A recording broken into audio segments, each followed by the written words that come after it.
Hi and welcome to TOTECS, the non-stop e-commerce platform providing integrated websites that work for you. The team here at TOTECS is proud to introduce the 12.5 and 12.6 releases into the platform, offering 2 new features, 22 improvements, and 20 bug fixes across the 2 releases. In this release, we've added a new feature that allows content-managed websites in a single TOTECS project to be cloned, allowing a new website to be created based on making copies of all the existing web pages, web page areas, templates, library files, and Git repositories stored in the original website.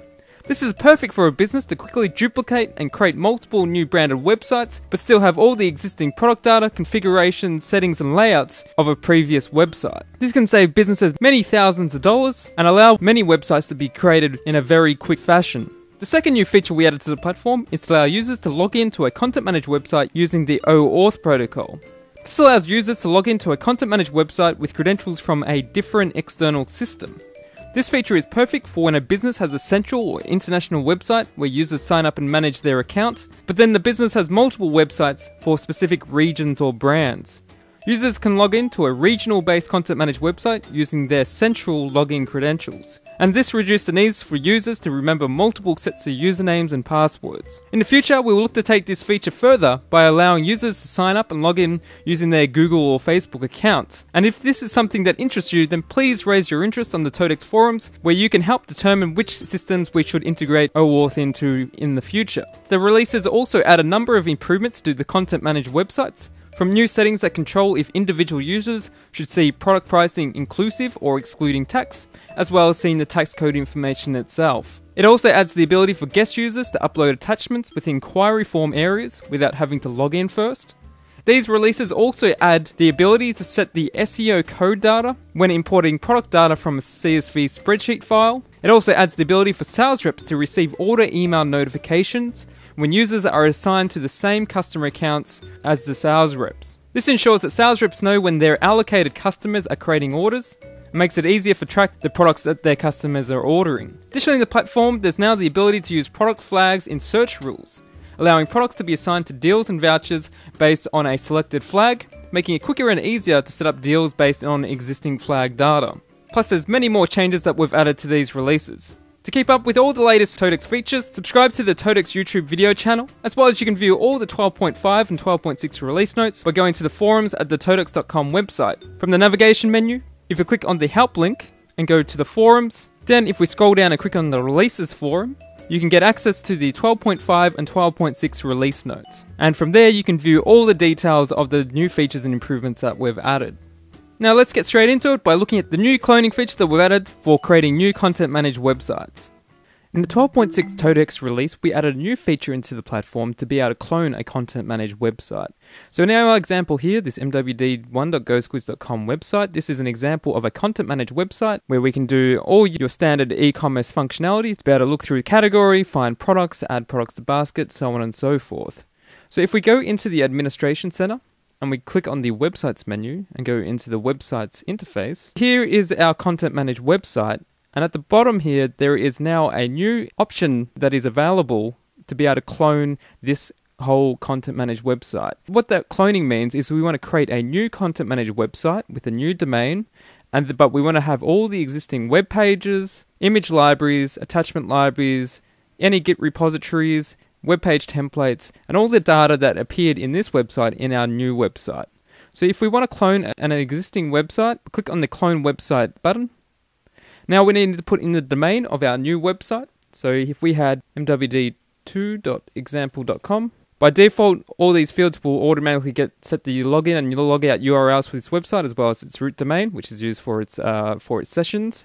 And then we've got the option ability here to be able to set the email address for when inquiry forms that existed on this website, where those inquiries would go to, and any other emails that are associated with this website. So we might just put admin@example.com. So once I click on the create button, this process is going to create a new content managed website and have it already filled with all the data from this existing website that we have here. So I click on the create button. Now this will take a little bit of time depending on how much data. After the website is successfully cloned, the website's interface will reload itself, and then you'll then be able to see the new content managed website that has been created based on the domain you had set, and all the web pages would be automatically created and all the other assets that belong to the previous website. So that just shows you how quick and easily it is to create a carbon copy of a content managed website. And from here on, this website will use all the existing product data and any other data that you've set up within this TOTECS project. And then the data will be able to use between both those sites. Now, before you can access this website, there's a couple of things you need to do. First, you need to have purchased the domain that website is running on. So in this case, for mwd1.example.com, I would have to purchase that domain from a domain registry of some sort, and make sure that we have ownership of that domain, so you can't just create any domain that you want. You also need to purchase a security certificate, that's a TLS, or also formerly known as an SSL certificate, in order to be able to secure all the content managed pages that certificate is running on. And then once that's done, you then need to talk to the TOTECS service team about the new website domain that you have created, so that way we can then register it with the TOTECS platform, as well as install the security certificates. So there is a few things that you need to talk to the service team about after you have cloned a new content managed website. And also note that there are additional charges apply if you're cloning a master website design content managed website. So talk to the TOTECS team about that as well. So once we've got our website cloned, if we then go to that domain, the website will look exactly like how our previous website has, such as we have here. And from there, we can then start modifying this content managed website. So we may want to rebrand our new cloned website, such as if this website is going to be another brand in an overall collection of brands that an organization may own. Or you may have subdomains for your existing website, such as if you were building a website for a specific location in the world, such as if you're having a website for New Zealand or for the US or for Europe. You may clone additional websites and just change the content in that website for the region in which you have created this cloned website for. So there's a lot of flexibility that's available, and the most beautiful thing about this is that you can instantly have a working website available, and then the TOTECS team has then added that to the list of websites that are available for your project. And the important thing to note is that once you start changing the pages on your new cloned website, that will not change the pages on the previous website that it was cloned from. Once a new website is cloned, then from that point forwards, any changes you make to that website will be independent of any other websites that are associated to it. The next new feature we added into the 12.5 TOTECS release is the ability for users to be able to log in to a website with credentials from a different external system using the Oauth protocol. What this means is that organizations can have a global website, but then have regional or brand-specific websites, but the user only has to have one set of login credentials, and then they can log into multiple different websites. This is very useful for users, customers, and staff, because they only have to remember one set of credentials across multiple websites. So in an example here, we have shop.acme.com.au. That may be a regional-based content managed website deployed on the TOTECS platform.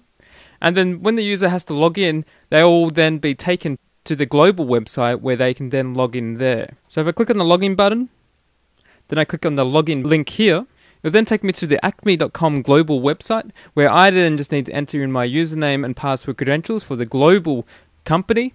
After I've entered my credentials, I can then click on the login button. Then I'll be redirected back to the shop.acme.com.au, the regional content managed website, where the user will be then logged in, and then they are able then to proceed to buy and purchase products for their account they're logged in as well as access all the features as if they are logged in. So this Oauth functionality allows users to be taken to a global login page, where then once they are successfully logged in, they'll be returned to the regional or the content managed website where they originated from, and then they can then purchase and buy products. So in order for this to work, there's a few things that has to happen. Firstly, the account that the user is logging in from the global site, there needs to be a customer account that is linked to the global user's login in order for this to work currently. And this ensures that the user, once they are logged in, that they can then purchase products on behalf of a customer account that will then their orders will be assigned to. To see how this is set up, if we go into the administration center, click on the websites menu, then click on the websites menu item.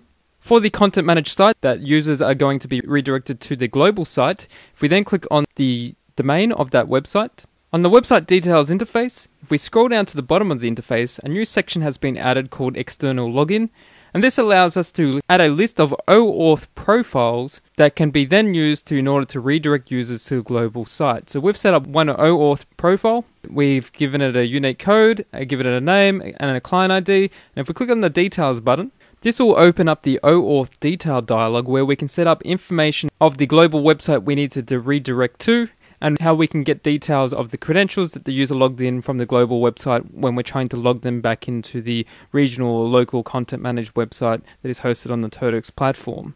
So besides giving it a code that allows this Oauth profile to be uniquely set, we've got a few things, whether or not we are allowing users to actively use the Oauth or to allow external logins. We've also got this preset. So in the future, we'll be looking to add more systems that users can log into, such as from Google's accounts or Facebook as their logins. So in the future, we may add more presets here. Those systems, you may not have to enter all the credentials that you see here.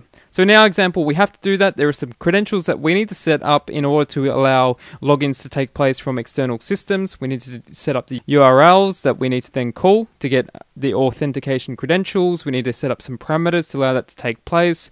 We need to be able to retrieve tokens and be able to get access account information from the external systems, as well as check that we can get the details that we need to as well, and set up the URLs in order to log users in, and where would they need to be taken to once they've logged in from the global website.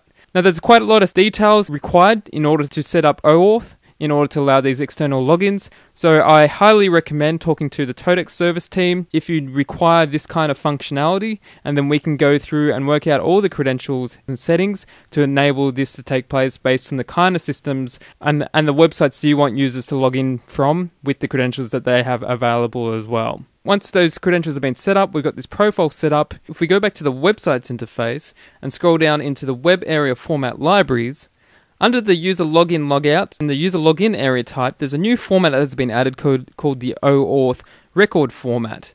And so what this format will do, when the Oauth has been set up for this website, rather than displaying the login form, instead it will show the format that contains the Oauth record. If we go into that format, in here, this is where we can set a link or button or any kind of formatting that allows the user to be taken to an external website. And so in this example, we're using an anchor that will contain the URL to redirect the user to the login page of the global website where they're being logged in as. So that's controlling the formatting that is going on within this login form area here. Once that has been set up, then users, when they click on the login link, they'll be automatically redirected to the global website where they can then log in, and then they can be redirected back to this website once they have successfully logged in. If you wish to know more information about how you can use Oauth to allow users to use one set of credentials across many websites that you're in control of, then come talk to the TOTECS service team and we can help create a solution using this functionality that we have now developed. We have added a new setting that allows sales rep users to receive an email notification whenever any customers assigned to that sales rep place an order. To find this setting, within the Admin Center, go to the Users menu and click on the Search Users option. Search for your rep and go within the user details of that user. If we scroll down, we will find Receive Account Order Notification setting. When this setting is turned on and any customer assigned to the sales rep user places an order, the sales rep will receive an email notification. We have added new hooks that display information about the tax assigned to a product. These new hooks are available in any content-managed web page areas that contain pricing. The tax hooks can be found within the web area format libraries and include the following new hooks. The first is taxcode, which is a short code which represents the tax, such as GST. There is the taxcode label, which is a short label that describes the tax, such as goods and services tax. There is taxcode description, which is a description about the tax, such as the goods and services tax, often known as GST, is a broad-based tax of 10% on most goods, services and other items sold or consumed in Australia. And finally, there is a taxcode pricing label, which is a custom label that can contain a message, including any of the other tax hooks. The taxcode pricing label can be configured by going to the Inventory menu, and under the Settings heading, click on the Products page. If we scroll down, we will find the Tax Inclusive and Tax Exclusive pricing label. As you can see, you can customize the message within these fields using any of the other tax hooks we just saw. When a user views a product on the website, If the user's price tax format setting is set to inclusive, the tax code pricing label will show the message within the tax inclusive pricing label field.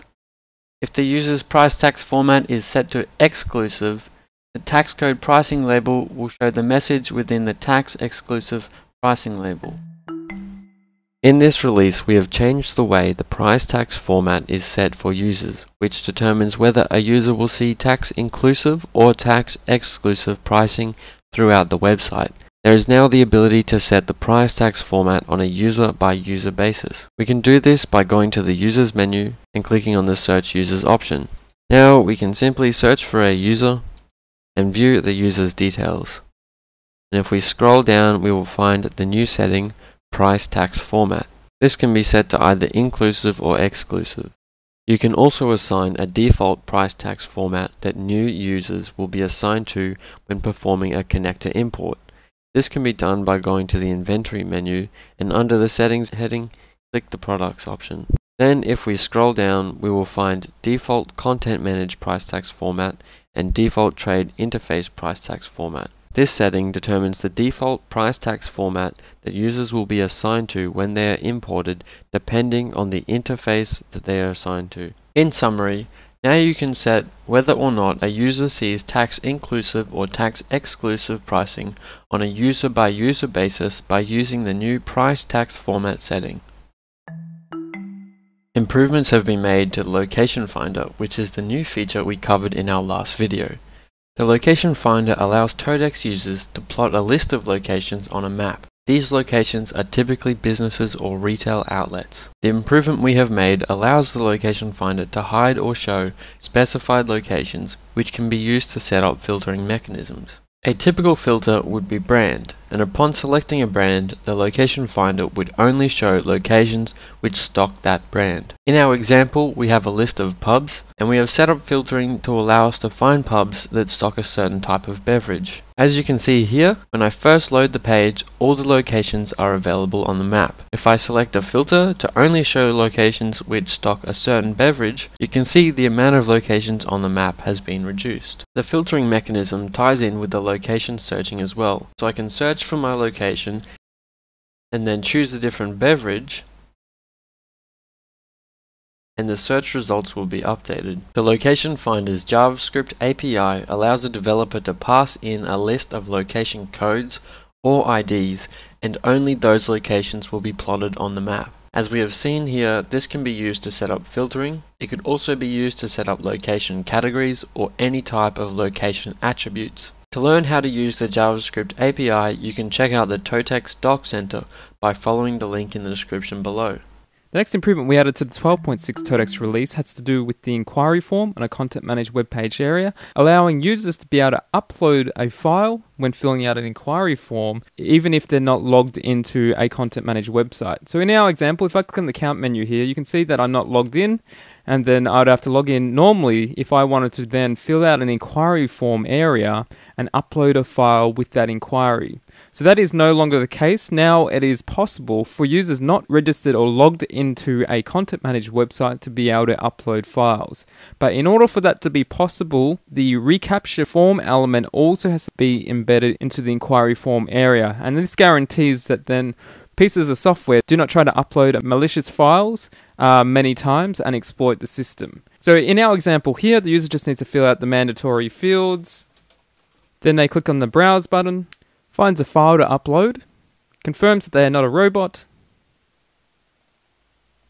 and then they can then click the Inquiry Now button.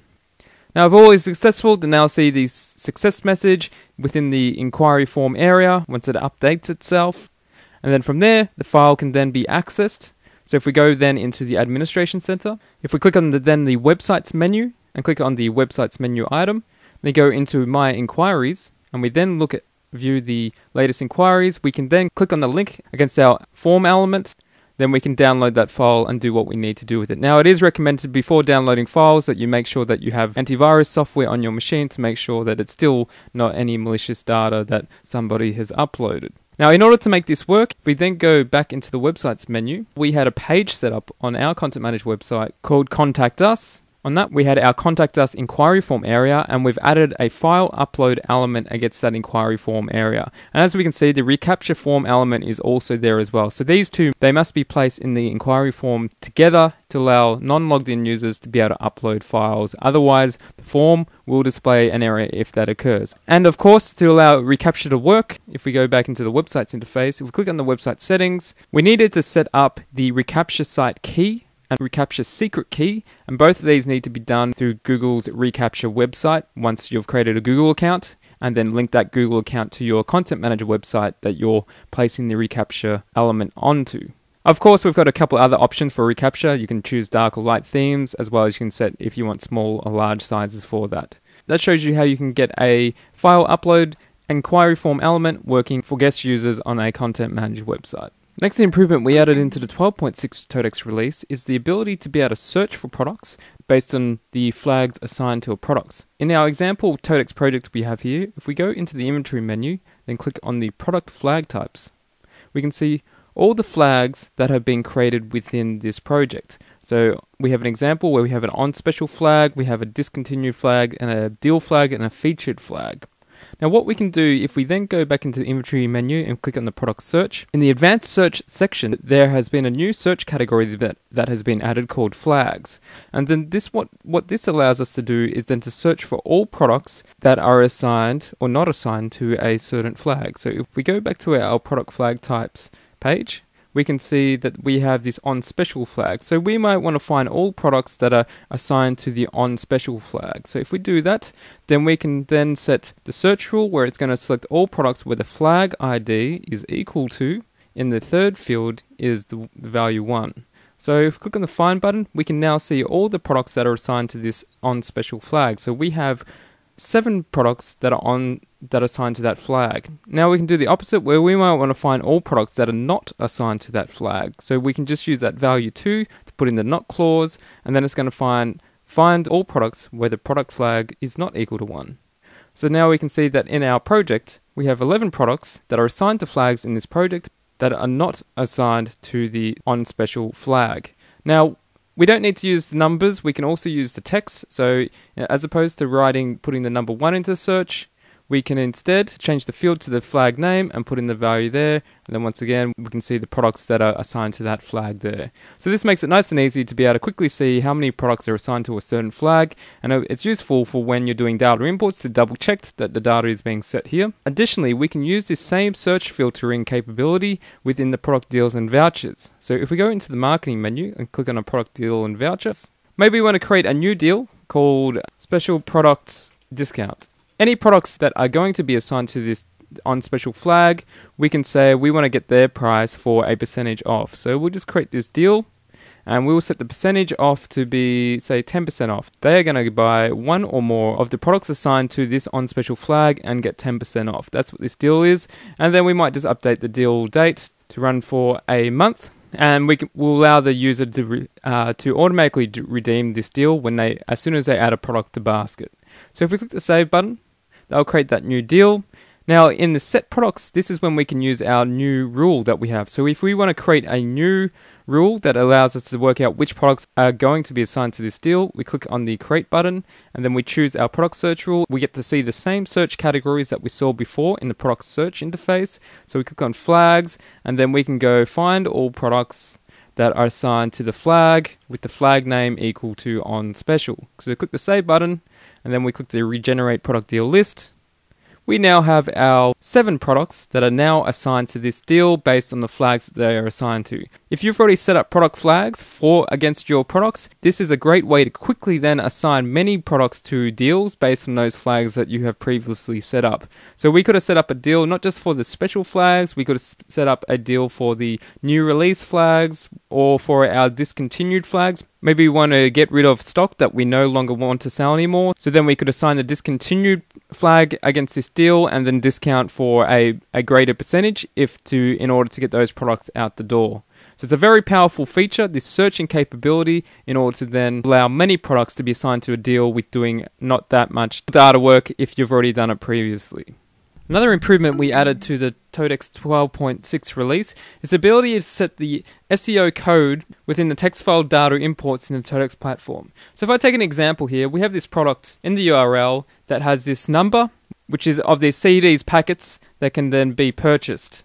Now, if we look at this URL, it's not a very good looking URL because it doesn't contain any SEO or search terms within the URL itself. Because of that, search engines like Google and Bing may not rank this page as high as it can be because there's no keywords within the URL itself, which can be a ranking factor for those search engines. So what we want to do is we want to set an SEO code within the URL that will then find this associated product. So if we go into the Administration Center and we click on the inventory menu and go into the product search, if we then find all the products, so that's the first product that comes up here we'll be looking at, we can see that this product in its SEO code field, there's been no value set for that code. So that's why we're seeing its product code instead come up in the URL. So we may want to set this SEO code not just for one product, for many products.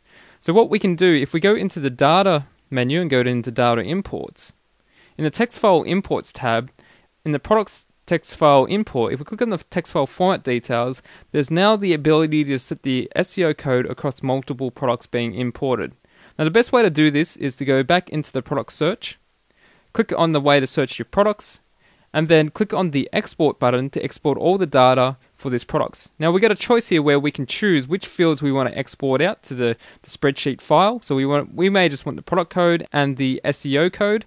Once we've done that, within the dialog, we can then click on the export button to export out the range of records in batches of 5,000. So we click the export button. That will then download a CSV file, which is a spreadsheet file. We can then open that up in a spreadsheet editor. So here's in our example where we have the product code column. So we can get all the product codes from our project. Now we just need to go through each of these products and start setting SEO codes. So if we had a Kensington CD Mail Subline packet of 10 assorted colors, there's a lot of good keywords that we've got in the name of this product. So we might want to put them into the SEO code field and to allow this product to be uniquely defined. Now it's important that the SEO code is unique for each product. Otherwise, the TOTECS platform has to choose from one product or the other, and then it could be impossible to find certain products because multiple products have the same identifier. So in this example, we'll just do that where we'll just import this one. We'll just set up this one SEO code for this product. Now we'll save this data. We want to make sure we keep it saved in the CSV file format. If we then go back into the data menu and go into data imports, we can then find and upload that file by clicking the upload file against the products data import. So we find the file on our file system, open that file up, and it will upload that text file. And then we can see it's now importing all that data back into the platform. And once that is successfully completed, we can check it has successfully updated that product data by going back into either the product editor or to the product search. So we go back there and look at the product again. We can now see that the product code now exists against this product. And then if we go to the URL where we set our SEO code, we can now see that that URL has now all the keywords of that product within the URL itself, and then it displays the corresponding product. So that's the power of using the SEO code field against products to be able to set then meaningful keywords within the URL, which search engines can use to rank up this page. And it helps users when they enter these keywords into the search engine, there's a higher chance that this page will come up within the results of the searches made there. So that gives a wrap up of the 12.5 and 12.6 TOTECS releases. For more information about these releases and the other improvements and bug fixes we've added to the release, go to the TOTECS.com website, click on the menu button, click on the help menu item, then go into the forums, and from the forums, then click on the release forums to be able to then view the details of each of the notes in the 12.5 and 12.6 releases. And of course, you can subscribe to the TOTECS Ecommerce YouTube channel in order to see when the next release videos are uploaded into the channel. Thanks for taking the time to listen. Until next time, have fun with the TOTECS platform.